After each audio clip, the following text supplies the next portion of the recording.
ஐபிஎல்லோட 64வது போட்டி Gujarat Titans Lucknow Super Giants கடையில் நடக்க போது அதோட ஃபேண்டசி ப்ரிவியூ பார்க்க போகிறோம். 7 லீக் ஸ்டேஜ் போட்டிகள் ரிமைனிங் இருந்தால் கூட டாப் 4 பாட்டம் 6 ஸ்பிளிட் ஆயாச்சு. இதில் டாப் 4ல் டாப் 2க்கான அந்த போட்டி இன்னும் இருக்குது. அதில் ஜிடி இருக்காங்க. இந்த போட்டியில் ஜெயிக்கிற பட்சத்தில் அதுக்கு க்ளோஸாக போக முடியும். எல்எஸ்சி ஏற்கனவே வெளியில் அப்படின்றதுனால சில மாற்றங்களை செய்ய வாய்ப்பு இருக்கும். சுவாரஸ்யமான மாற்றங்கள் கூட எதிர்பார்க்குறோம்.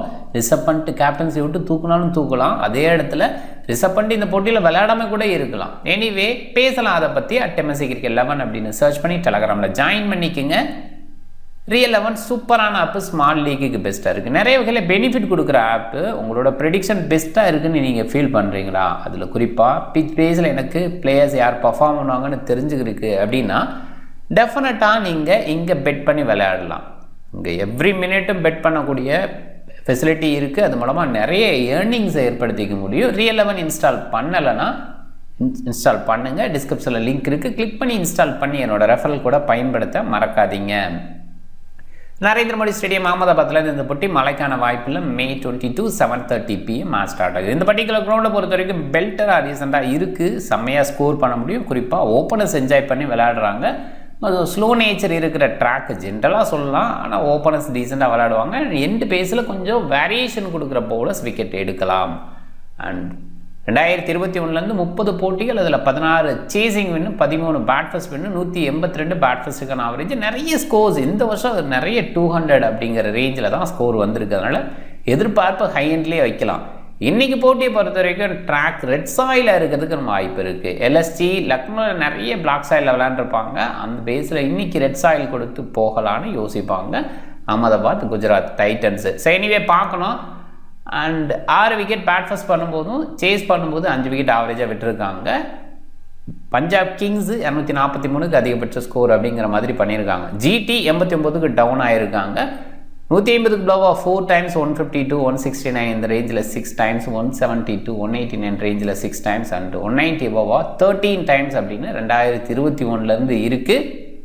அண்ட் ஜிடிக்கு ஹோம் அட்வான்டேஜ் கண்டிப்பாக இருக்குது. போன வருஷம் கொஞ்சம் டவுனாக இருந்தாங்க. இந்த வருஷம் ரொம்பவே அப்பாக இருக்காங்க. அதுக்கு முன்னாடி வருஷம் நல்லா இருந்தாங்க. அது நமக்கு தெரியும். 22 போட்டியில் 13 வின்னு, 8 லாஸு. இல்லை பேட் ஃபர்ஸ்ட்டில் 9 வின்னு, சேஸ் பண்ணும்போது 4 வின்னு. 198 பேட் ஃபர்ஸ்ட்டுக்கான ஆவரேஜ் கண்டிப்பாக பெரிய நம்பர். அண்ட் சேஸ் பண்ணும்போது 174ங்கிற ஆவரேஜ். பேட் ஃபர்ஸ்ட் பண்ணும்போது 5 விக்கெட் ஆவரேஜாக, சேஸ் பண்ணும்போது 4 விக்கெட் ஆவரேஜாக, 204 அதிகபட்ச சேஸ் பண்ண ஸ்கோரு. எல்எஸ்சி விளையாண்ட ஒரு போட்டியிலையும் தோற்றுருக்காங்க. 171க்கு 7 அப்படின்னு சேஸ் பண்ண போகும்போது. அண்ட் இந்த வருஷம் ஸ்கோரை பாருங்கள், 243 இந்த சீசனோட முதல் போட்டியில் பிபிகேஸ் அடித்தாங்க. ஜிடி ரொம்ப க்ளோஸாக நெருங்கியே வந்துட்டாங்க அப்படின்னு சொல்லணும். அண்ட் ஒரே ஒரு போட்டி தான் 200க்கு பிலோவாக 196க்கு 8 அப்படின்ற ஜிடியோட ஸ்கோர். 217 203 224 அப்படிங்கிற மாதிரி ஸ்கோர் ஹை எண்ட்லேயே போயிருக்கு. இன்றைக்குமே அந்த மாதிரி ஒரு எதிர்பார்ப்பு தான் வச்சுருக்கோம். குஜராத் டைட்டன்ஸு டாப் 3 பர்ஃபார்மன்ஸ் பயங்கரமாக இருக்குது. மிடில் இருக்கிற பிளேயர்ஸ் அவ்வளோவா டெஸ்ட் ஆகலை. அது ஒன்று மைனஸ்ன்னு சொல்லலாம். பட் கண்டிப்பாக வந்து டாப் 3 நல்லா விளையாடும்போது இது ஏன் மைனஸ் நம்ம யோசிக்கணும் அப்படிங்கிறது தான். மிடில் இருக்க பிளேயர்ஸ் ரொம்பவே குவாலிட்டியாக இருக்காங்க அப்படிங்கிறதையும் நம்ம பார்க்குறோம். ரஷீத் கான், அர்ஷத் கான், ரபாடா, சாய் கிஷோர் இவங்க வரைக்குமே அந்த பேட்டிங் டெப்த் இருக்குது. நிறைய ஆல்ரவுண்டர்ஸ் இருக்குது ஒரு யூனிட்டு. டாப் 4 சாலிடாக இருக்காங்க. அந்த பேஸ்லேயே யோசிக்கணும். பவுலிங் பேஸில் சிராஜ், பிரசித் கிருஷ்ணா ரொம்ப சூப்பராக வீசிட்டு இருக்காங்க. சாய் கிஷோரோட பவுலிங் ரொம்பவே சூப்பராக இருக்குது. ஆனால் அதிகமாக பயன்படுத்தாமல் இருக்காங்க சில நேரங்களில். ரஷீத் கான் எதிர்பார்த்த பவுலிங் கொடுக்கல. அர்ஷத் கான் ஓரளவுக்கு டீசெண்டாக இருக்கார் நியூ பாலில். ரபாடா சில போட்டிகளில் இல்லை, பர்சனல் ரீசனுக்காக வெளியில் போனார். மறுபடியும் வந்து ஜாயின் ஆகிருக்கிற ஒரு சில ஓகேவான பவுலிங் சொல்லலாம். ஆனால் பெஸ்ட்டுன்னு கண்டிப்பாக இல்லை. நம்பர்ஸை பார்ப்போம். சுப்மன் கில் ரீசெண்டாக ஒரு 93 விட்டிருந்தா செஞ்சுரி அடிச்சிருக்க முடியும். ஸ்கோர் 10 அப்படிங்கிறதா இருக்குது. ரீசன்ட் நம்பர்ஸை பாருங்கள், பயங்கர கலக்கலாக இருக்குது. செம ஃபார்மில் இருக்கார். சாய் சுதர்சனோட ஃபார்ம் சொல்லவே தேவையில்லை. இந்த சீசனோட லீடிங் ரன் ஸ்கோரராக இருக்கார். ஒரே ஒரு போட்டியில் மட்டும் 5 ரன்ஸ் அப்படின்னு. மற்றபடி செமையாக விளையாண்டுருக்கார். ரீசன்ட் நம்பர் நல்லா இருக்குது. ஜோஸ் பட்டலோட நம்பரும் ரீசெண்டாக சூப்பராக இருக்குது. கலக்கியிருக்காரு. நாட் அவுட்ஸில் 3 டைம்ஸு லாஸ்ட் 5 மேட்சஸில். சர்ஃபைன் ரூதர்ஃபோர்டு வாய்ப்பு கிடைக்கும் போது ஓரளவுக்கு டீசெண்டாக விளையாடுறாரு. ஷாருக் கான் நிறைய வாய்ப்பு இல்லை சொல்லப்போனால். கடந்த 5 போட்டியில் 4 நாட் அவுட்ஸில் முடிச்சிருக்காரு. ஸோ நிறைய வாய்ப்பு இல்லாமல் தான் இருக்குது. அதுக்கு காரணம் டாப் 3 கிட்டத்தட்ட 15 ஓவர்ஸ் வரைக்கும் விளையாடுறாங்க முழுமையாக அப்படிங்கிறது இருக்குது. ராகுல் டெவாட்டியா ஸோ ரீசன் நம்பர் பெருசாக பார்க்க முடியல. ஷாருக் கான், ராகுல் டெவாட்டியா, சர்ஃபைன் ரூதர்ஃபோர்டு இவங்கெல்லாம் பெரிய நம்பரோட இல்லை அப்படிங்கிறதுக்கு காரணம் இந்த டாப் 3 பார்த்தீங்கன்னா 500+ ரன்ஸ் இந்த சீசனில் அடிச்சிருக்காங்க. ஸோ அதுதான் சொல்லணும். ரஷீத் கானோட பேட்டிங் டீசெண்டாக இருக்கும், பட் இப்போ பெருசாக நம்பரை பார்க்க முடியல. நம்பர் பவுலிங் பேஸில் பார்ப்போம். ரஷீத் கான் அவ்வளோ கிரேட்டாக இல்லை, எதிர்பார்த்த பர்ஃபார்மன்ஸ் பவுலிங்கில் கொடுக்கல. அர்ஷத் கானோட நம்பர் விக்கெட் டேக்கிங்கில் ஓகேவாக இருக்குது, நியூ பாலில் மட்டும் நிறைய வாய்ப்பு கொடுக்குறாங்க, லேட்டர் பேஸில் குறைவான வாய்ப்பு தான். ரபாடா இந்த சீசனில் நிறைய விளையாடலை, ஸோ 3 போட்டி மட்டும்தான், அதில் 2 விக்கெட் எடுத்துருக்காரு. போன போட்டியில் நிறைய ரன்ஸுக்கு போனார். சாய் கிஷோர் ரீசெண்டாக 2 போட்டியில் பவுலிங் முழுமையாக கொடுக்குறாங்க, அதுக்கு முன்னாடி பவுலிங் முழுமையாக கொடுக்கல அப்படிங்கிற மைனஸு. முகமது சிராஜோட பவுலிங் ஓரளவுக்கு ஓகே, ஆனால் பெஸ்ட்டுன்னு கண்டிப்பாக சொல்ல முடியல. இப்போ ஆரம்பத்தில் நல்லா இருந்தால் கூட பிரசித் கிருஷ்ணாவோட பவுலிங் தொடர்ந்து விக்கெட் டேக்கிங்கில் இருந்துக்கிட்டே இருக்காது, ஷோ பண்ணது. எல்எஸ்டியோட இந்த சீசனில் ஏற்கனவே விளையாடும்போது 2 விக்கெட் எடுத்திருக்காரு, அதுக்கு முன்னாடி 2022 2 விக்கெட் எடுத்திருக்காரு. ஸோ ஓரளவுக்கு டீசெண்டாக பவுல் பண்ணியிருக்காரு. அகமதாபாத்தில் அந்த நம்பர் ரொம்பவே சூப்பராக இருக்குது. முதல் போட்டியில் அகமதாபாத்தில் அந்தளவுக்கு கிரேட்டாக நிறைய ரன்ஸ் கொடுத்தாரு. அதர்வைஸ் பார்த்தீங்கன்னா 2-3-4-2 அப்படிங்கிற மாதிரி கலக்கியிருக்காரு நம்பர்ஸில்.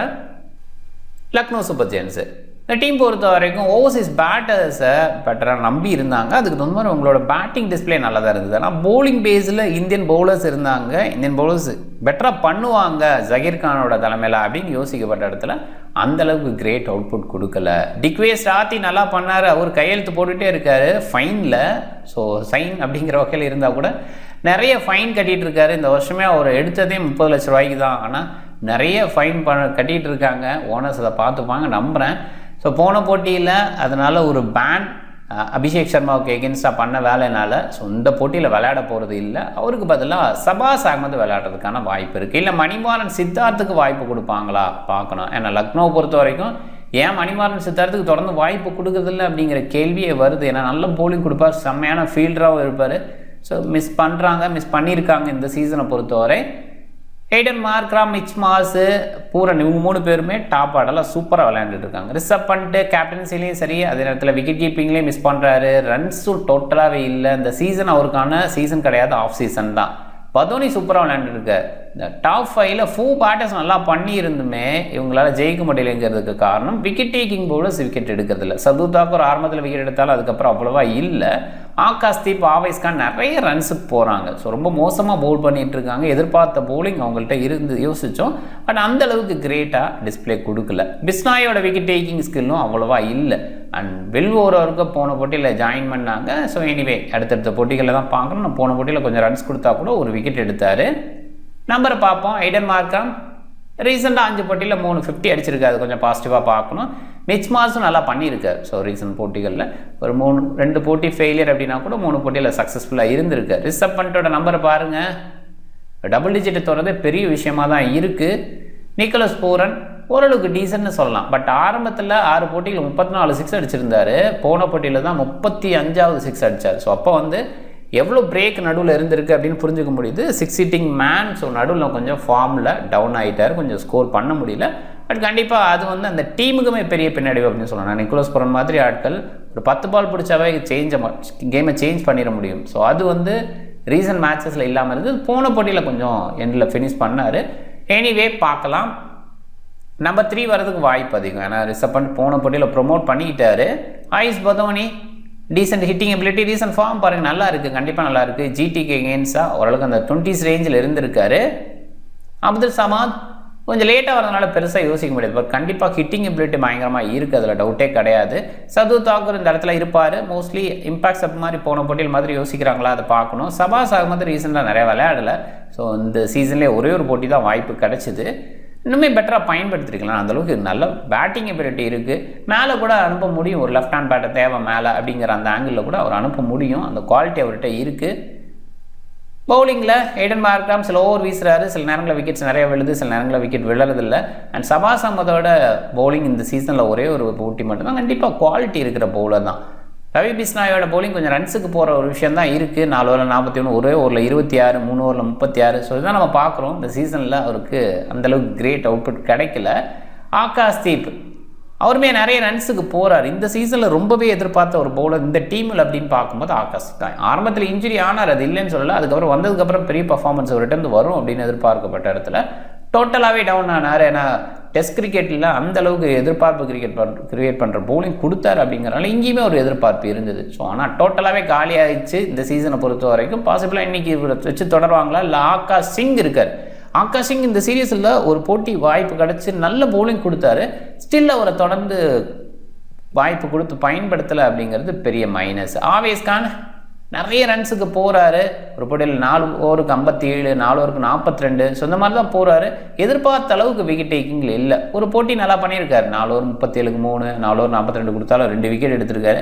இது கொஞ்சம் ஓகேவாக பார்க்கலாம் ஒரு சில இடங்களில். பட் டெஃபினட்டாக ஆவேஸ் கானோட அந்த பர்ஃபார்மன்ஸ் எதிர்பார்த்த அளவுக்கு இல்லை. வில் ஓவருக்கு போன போட்டி ஐபிஎல்லில் முதல் போட்டி, அதில் ஒரு விக்கெட் எடுத்தார். நல்லா நிறைய ரன்ஸுக்கு போனார். ரெண்டு டீமை கம்பேர் பண்ணும்போது டெஃபினட்டாக ஜிடி பவுலிங் பேஸில் எட்ஜில் இருக்காங்க, பெட்டராக இருக்காங்க.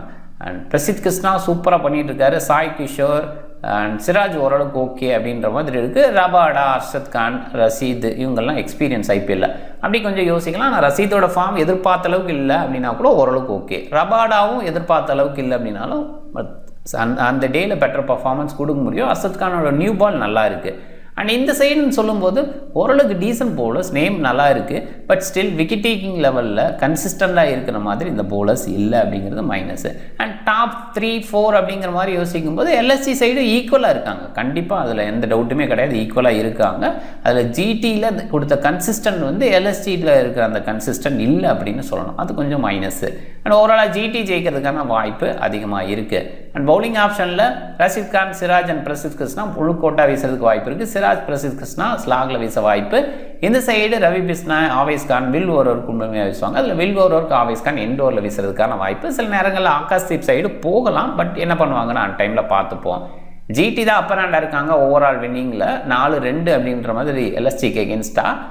அண்ட் ஜிடி ரீசெண்டாக கடந்த 5 போட்டியில் ஒரு போட்டியில் தான் தோற்றுருக்காங்க. எல்எஸ்டி கடந்த 5 போட்டியில் ஒரு போட்டியில் தான் ஜெயிச்சிருக்காங்க. அண்ட் இந்த ரெண்டு டீம் கடையிலன்னு பார்க்கும்போது ஜிடி ஆரம்ப போட்டிகளை ஜெயிச்சா கூட கடந்த 2 போட்டியில் எல்எஸ்டி ஜெயிச்சிருக்காங்க. அந்த வகையில் கொஞ்சம் பாசிட்டிவ் எடுத்துகிட்டு வரலாம். பட் மோஸ்ட்லி ஜிடி ஜெயிக்கிறதுக்கான வாய்ப்பு அதிகம் இப்போ இருக்கிற ஃபார்முக்கு. டாப் 14 மைண்டில் இப்போதைக்கு பாருங்கள். ஆன் டைமில் எல்எஸ்டி சில மாற்றங்கள் செய்கிறதுக்கு வாய்ப்பு இருக்குது. ஜிடி சைடு நிறைய மாற்றங்கள் செய்யட்டும், 1-2 இருக்கும். அது கொஞ்சம் பார்த்துப்போம் ஆன் டைமில். அண்ட் இந்த டீம் இப்போதைக்கு ஆன் டைமில் மாற்றங்கள் பேஸ் பண்ணி 14 கொஞ்சம் யோசிச்சுக்கோங்க.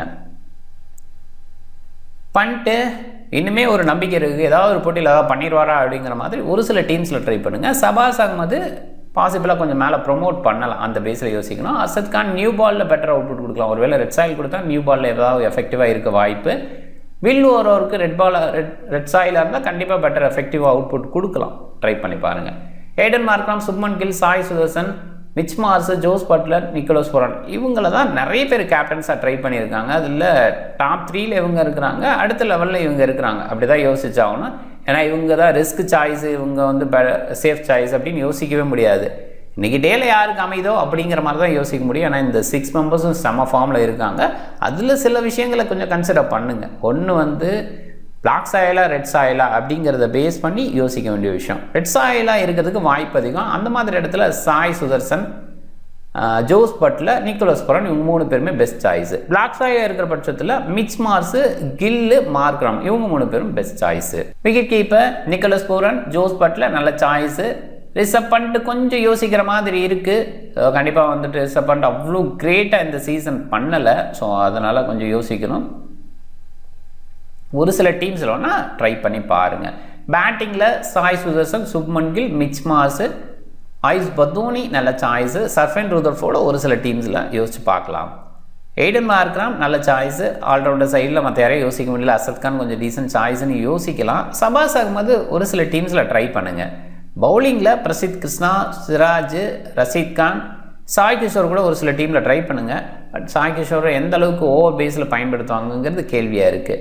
ஆவேஸ் கான் ஒரு சில டீம்ஸில் ஓகே.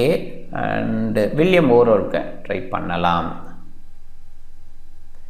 வில்லியம் ஓவருக்கு ட்ரை பண்ணுறதுக்கும் கொஞ்சம் யோசிச்சு தான் ஆகணும். ஏன்னா குஜராத் டைட்டன்ஸ் எவ்வளோ நம்பர் ஆஃப் விக்கெட் விடுறாங்க அப்படின்னு யோசிச்சு பார்த்தா போன போட்டியில் 200 ரன் பார்க்குமா அதையும் வந்து ரொம்ப ஈஸியாக ஜெயிச்சுட்டு போயிட்டாங்க விக்கெட் விடாமல். ஸோ அது மாதிரிலாம் இருக்கும்போது கொஞ்சம் பயப்பட வேண்டியதாக தான் இருக்குது. குஜராத் டைட்டன்ஸுக்கு எகென்ஸ்டாக பவுலர்ஸை செலக்ட் பண்ணுறதுக்கு வேணும்னா வேறு யாராவது பேட்ஸ்மேனை ஆட் பண்ணிக்கணும்னா ஆட் பண்ணிக்கலாம். ஸோ இங்கே Buttler and Sai Sudharsan captain vice கேப்டனாக ட்ரை பண்ணுறேன். ரெட் சாயில் இருக்கிறதுக்கான வாய்ப்பு இருக்குது. அதுக்காக நிக்கோலஸ் புரான் ட்ரை பண்ணுறது ஓகே. இங்கே Shubman Gill, Mitch Marsh and Aiden Markram இவங்க விளையாடவே மாட்டாங்க அப்படின்னு சொல்லவங்கலாம் ஃபார்மில் இருக்காங்க. அதில் கொஞ்சம் கண்டிப்பாக வரலாம். ஏற்கனவே இருந்த ஃபார்ம் பேஸில் மைண்ட் செட்டில் பெட்டராக வரலாம், அதில் டவுட்டே கிடையாது.